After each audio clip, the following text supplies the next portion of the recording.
नमस्कार.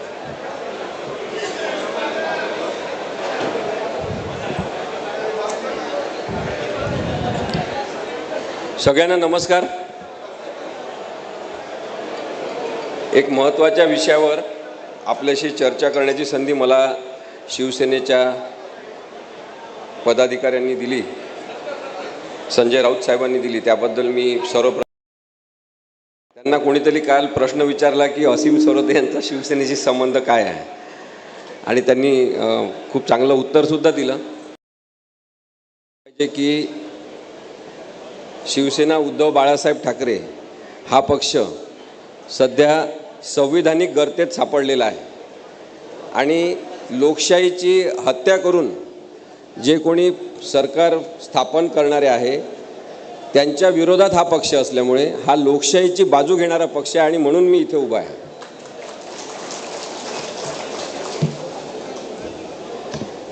एक मिनटं फक्त मी सांगतो माझ्याबद्दल की मी आता 23-24 वर्षांपासून वकिली करतो, आणि नागरी हक्क, लोकशाही, संविधान या विषयावर वेगवेगळ्या केसेस आम्ही चालवतो. पर्यावरणाच्या विषयावरच्या केसेस चालवतो, आणि मी कधीच विषय महत्त्वाचा असेल तर कोणाची बाजू आपण मांडायची हे ठरवण्यामध्ये काही वेळ लावलेला नाही आहे. नेहमी आम्ही लोकशाहीची बाजू घेत वकिली करण्याचा प्रयत्न केलेला आहे.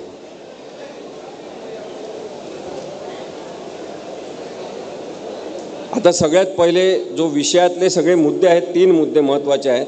त्यातला पहिला मुद्दा मी आपल्यासमोर मांडतो, तो म्हणजे कार्यकर्त्यांवर, विशेषतः राजकीय कार्यकर्त्यांवर ज्या खोट्या केसेस दाखल होतात त्याबद्दल आपण महाराष्ट्रात चर्चा होताना जास्त बघत नाही.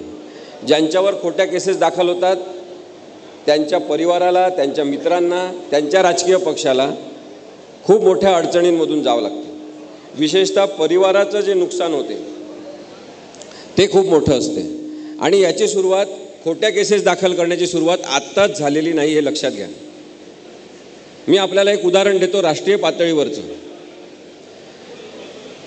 इंडिया ब्लॉक नावाचा एक विरोधी पक्षांचा गट स्थापन करण्यात आला, ज्याच्यामध्ये साधारणतः 26 राजकीय पक्ष, भारतातले 26 राजकीय पक्ष एकत्र येऊन त्यांनी इंडिया ब्लॉक नावाचा एक विरोधी पक्ष स्थापन केला,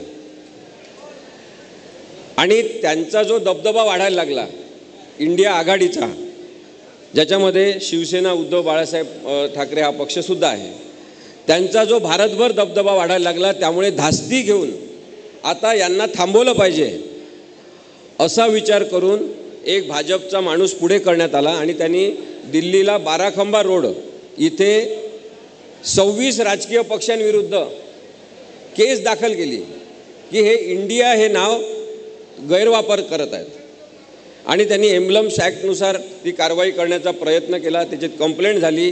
तो भाजपचा कार्यकर्ता आहे, त्याचं अविनीश मिश्रा असं नाव आहे. आता ही सुरुवात आहे. याच्यापूर्वीसुद्धा आणि याच्यानंतरसुद्धा अनेक खोटे गुन्हे कार्यकर्त्यांवर दाखल झालेले आहेत. अर्थात पोलिसांना याच्यामध्ये काही कार्यवाही करता आली नाही. पुढची त्यांनी गुन्हासुद्धा नोंद केला, FIR नोंद करूनसुद्धा काही करता आलं नाही, कारण की इंडिया हे नाव जर स्वतःच्या फायद्यासाठी कोणी वापरत असेल, इंडियाचं आम्ही प्रतिनिधित्व करतो